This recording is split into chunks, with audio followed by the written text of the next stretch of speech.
What's up everyone, OJ here. Welcome back to another RPG news and Nintendo Switch gaming video. Today, we've got some very interesting information for you guys, but before we get into that, please make sure you hit that like button. Subscribe if you're someone new, click that notification bell to get my videos first. And let's go ahead and jump into the first topic here, and that's some weird stuff going on with Shin Megami Tensei V's sales so far. So, I'm not expecting this game to be a huge, massive seller or anything like that. Everything that I've tracked so far, from the Japanese sales, from the Amazon sales, from the eShop sales so far, shows that it's going to be a significant game when it comes to the Shin Megami Tensei franchise, but don't expect it to break any type of crazy, I would say, overall Switch sales records or anything like that. But it doesn't need to, and that's the biggest thing that you guys need to understand. It doesn't need to. All it needs to do is hit what the series is known for and break what it did before, which would be Shin Megami Tensei 4, from what I understand, selling around 800,000 to 1 million units, somewhere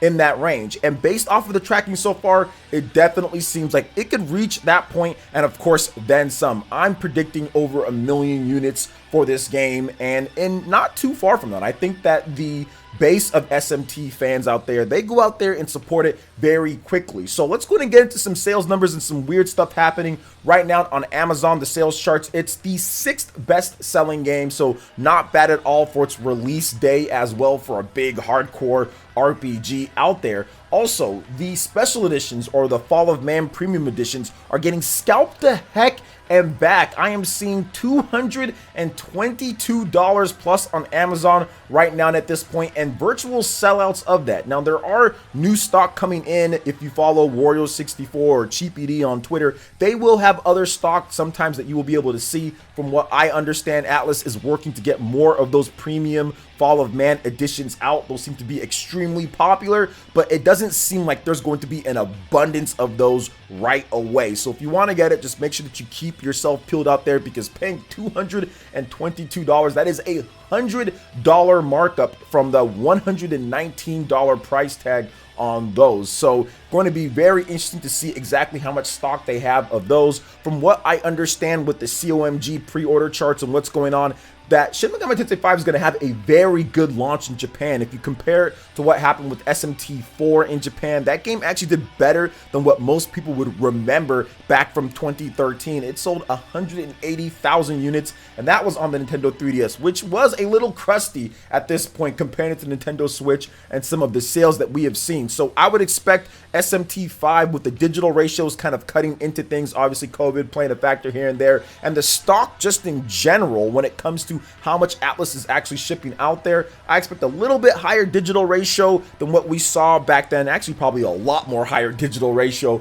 of what we saw back then in Japan, and the game to probably sell at least minimum of 190,000 or so with digital included, and probably 200,000 units plus in its first week of sales. Now, we also have a bit of an update on the SMT 5 sales when it comes to the eShop for November 13th. So that was pretty much the launch of the game, and it's in at number 7. So very good to see that. These type of games are kind of always more physical. People go out there with SMT and buy that, but it's good to see it in the top 10 and it doing well enough. I mean, the game was trending on Twitter. There was a lot of buzz and hype. Obviously, I worked with Atlas to promote the game as well, playing the playthrough on their channel. So it was just really cool. And the game is actually really good. If you haven't seen my review, make sure you check it out. But I just saw a couple weird things kind of happening with the sales numbers. It's getting kind of interesting with it to see how it's going to do. But I fully expect it to be a $1 million+ seller on the Nintendo Switch and take the SMT line of games to new heights when it comes to it. And that's all that matters, is that I want to see it break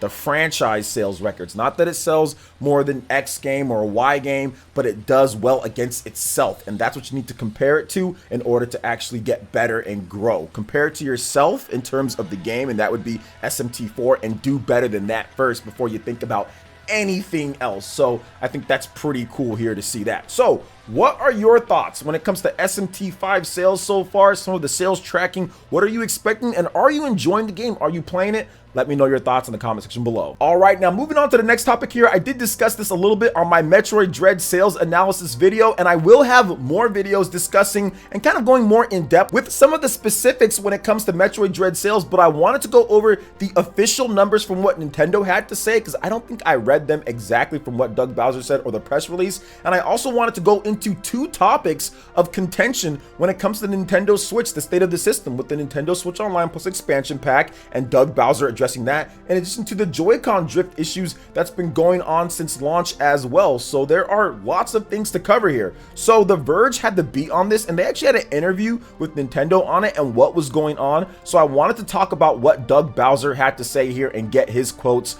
on everything here. Now, remember last month, guys, the PlayStation 5 was the top selling system, breaking pretty much the 3-year streak of the Nintendo Switch in the MPD sales. So that is here in the US, guys. So that was something that happened, right? But only, like I accurately predicted, because the Nintendo Switch OLED. Obviously, people knew the OLED was coming, so if you were going to buy a Switch, you weren't going to just buy a Switch when the OLED, the better one's coming out. You were going to wait, and that's exactly what happened, because the Nintendo Switch sold 711,000 units for October. That was the top-selling system, and on top of that, the Nintendo Switch OLED, which was supply-strapped and always sold out. Anytime that it came up, it would sell out, sold 314,000 units, which is a little bit down year on year when it comes to the overall sales, but that's because the supply just isn't quite there. If they're able to supply more Nintendo Switch OLEDs, then they definitely would have sold more than 315 or 314,000, I should say. So interesting on that note. In terms of what Mr. Bowser had to say here, he says, "We see this as a strong start for the Nintendo Switch OLED model and a very strong indicator of performance we can expect as we go into the holiday season." And that is a very important key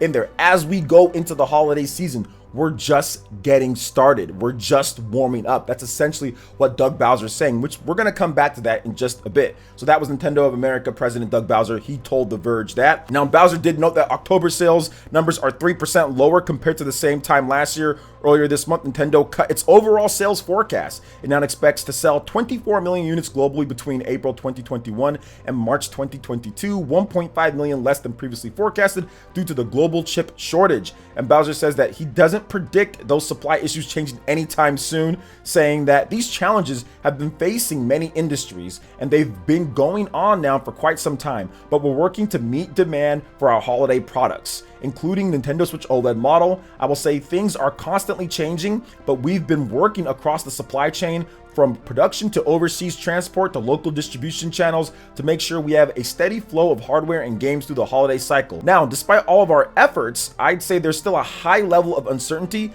I'd certainly recommend, if you see it, buy it this holiday season. As you know, in our earnings report, we did reflect a reduction in our overall number for this year. We took it down by about 1.5 million units to 24 million units globally, and that does reflect the outlook and the visibility that we have into the rest of the fiscal year. I will say the semiconductor components are in short supply and the future is uncertain. There are no major improvements that we've seen on the horizon, so I think the challenges will continue into 2022. We're going to continue to do our best working with suppliers to make sure we have the best supply possible. Now, Nintendo also talked about Metroid Dread. That sold 854,000 units in the US, and that is making it the best start for any Metroid game ever, according to Doug Bowser. Meanwhile, Animal Crossing New Horizons received, quote, a significant spike in people buying the game after the final major update, the 2.0 update that came out. Now, according to Nintendo, though the company hasn't released specific numbers on this, New Horizons is currently the second best-selling Nintendo Switch game with nearly 35 million units sold globally. And I want to touch back on what I said before with as we head into the holiday season. And I think this is probably one of the biggest misconceptions that people don't understand that want to talk about sales and don't analyze sales. If the game comes out before the holiday rush, especially when it comes to Nintendo, and it has record-breaking sales, or it has really good sales, or it's paired with a certain piece of hardware, the Nintendo Switch OLED, that's in short supply, that is a very good indicator heading into the holiday season, because the sales curve always goes up. There isn't a single holiday, factually, that Nintendo hasn't pushed out higher sales, all right, a bump up from what you see right before in the holiday season. Nintendo has these type of games, right? These are how a lot of these games get these longer term sales and hit these sales goals, is the holiday season. The holiday season is always big, even if your game released a month before or 2 months before, especially with the big name games, the big ticket games. So Mario Party is going to get a bump during the holiday season. Metroid is going to get a bump. SMT 5 is getting a bigger than normal SMT bump for things, and it's going to continue throughout these holiday months with November and also also with December, and also into January with New Year's. But really, it's those 3 months. It's the October, November, December, but November and December. So that heading into the holiday season and seeing Dread break records, shatter sales records at this point by a large margin, by the way. And the dollar sales was obviously way better since it was a $60 game compared to a $50 game then. So I do feel that people are misunderstanding exactly how the holidays work, how games sell, and the curve of those sales, because it's boring to talk about that type of stuff. And I discussed this on my live stream. It really is kind of boring. People just want to know what's going on right then and there. They don't want to look at trends and stuff like that, but those are important to see how things will do. That's why I've accurately predicted the sales of Fire Emblem, saying, hey, that's going to be the best selling Fire Emblem game of all time on Switch. I said, hey, Xenoblade Chronicles 2 is going to be the best selling Xenoblade game of all time on the Nintendo Switch. I said, hey, Astral Chain is going to sell over 1 million on the Nintendo Switch, even though Platinum Games struggled to sell those type of amounts on Nintendo hardware. I said all of that because I knew the trends and what was going on, and I looked at the sales and I saw the curve of what was going to happen in the future with the games, what was happening with the Switch and how people are buying it more than ever and what's going to happen. So that's kind of what I see with Metroid Dread, and it's even better than the games that I mentioned then, you know, and especially with some of the games that are over 3 million, like Clubhouse Games, or like ARMS was close to 3 million, also with stuff like Fire Emblem 3 Houses, Paper Mario the Origami King. It's doing better in the debut than all of those games. So I definitely see Metroid capitalizing big on the holiday, and of course big on that demo that was just released as well. So Nintendo also talked about a couple other things here, and that is fan complaints of the poor emulation for the Nintendo 64 games on Nintendo Switch Online, which I do want to cover that just a bit more too, because I've actually put quite a bit of time down into some of these emulation games. So let's talk about it. So let's discuss first what Doug Bowser had to say. We're constantly looking for ways to make our online features in those games better and continuing to add value through more services and more games as we go forward. We take the feedback very seriously, and we're continuing to look at ways to improve the overall performance. For us, it's about quality and great content at a great value. So that is definitely a standard PR answer, but it was interesting because we've had people that come out and say, oh, this is poor emulation, they don't play very well, but then we've also had a counter to that, and other people say, well, no, the emulation's actually not too bad, especially if you're comparing it to what Nintendo did on previous systems, and also you have the built-in online play on there. Now, I'll be completely honest, after putting my own playtime into it, I didn't really notice it being bad. I didn't really notice it being super bad, but I don't play like on the high-end PCs and people doing emulation on there, and I'm not a huge fan of going back and playing these games on the older platforms. But what I do know is that it played a lot better than what we saw on the Wii U, because I instantly stopped playing the emulation when it comes to 64 on the Wii U because it was just bad. So I do feel that there's room to get better for sure when it comes to the value, adding more games, you know, kind of listening to what the consumers are saying. And I think that that's going to happen. But at the same time, I don't think that the emulation is so terrible from what I've personally played. Not saying that there isn't any issues. All I'm saying is that I've played it and I thought that it played pretty good, especially when you're playing online with your friends. I think that it's pretty solid, but that's just me on there. But there is work to be done. Now, next up is the Joy-Con drift, and here's what Mr. Bowser had to say about that. As we've gone through the first 5.5 years of the Nintendo Switch, we've observed gameplay. We've observed as people have returned units, how they've worn, and we've been making continuous improvements overall to the Joy-Con, including the analog stick. The latest version of the Nintendo Switch OLED has the same updated analog stick that's now available in the original Nintendo Switch and Nintendo Switch Lite. So it's interesting for him to call on that, because there was a interview that Nintendo did with the designers, right? The hardware guys, and they said, well, we've been making updates and we've been looking at things and trying to make the Joy-Cons better and better as they go along. Now, I have various Nintendo Switch systems, okay? I have various Nintendo Switch systems from the original, right, all the way through to the newest with the OLED. And what I've noticed is that the older that it is, the more prone to it drifting. My original one did drift.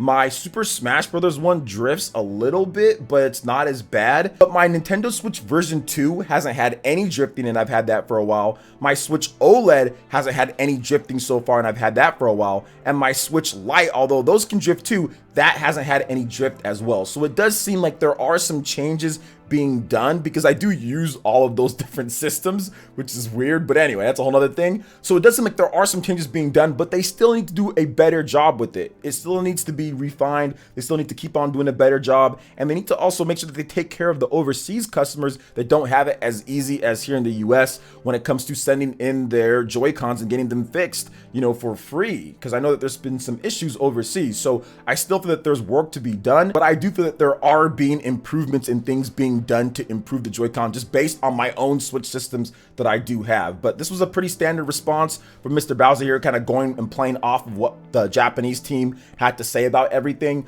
But I hope that they continue to do that, and by the time that the next Nintendo Switch comes out, the Switch 2, the next generation Switch, they take care of that, and it really isn't an issue at all, because we didn't really see that. It happened with the Wii U, but it wasn't as big of a widespread problem with the Wii U Pro Controller and of course the Wii U gamepad and what they used on there, or even the Wii when it comes down to it. There's drifting on pretty much every platform, but it wasn't as bad of what we've seen so far. So hopefully they take care of that. So that's what Mr. Bowser had to say here. It was a lot to go over, but I think that it's very interesting, and I feel that this holiday, Nintendo's going to have a huge holiday. It's going to be a very big holiday. Nintendo's going to do some crazy type of sales numbers, and I think all the companies are going to have a good holiday when it comes down to it. So what do you guys think about this when it comes to what Nintendo had to say here about the sales of Metroid Dread, Nintendo Switch OLED, and what Mr. Bowser had to say here to The Verge? Also, what's going on with Shin Megami Tensei V sales as well? What do you guys think about that?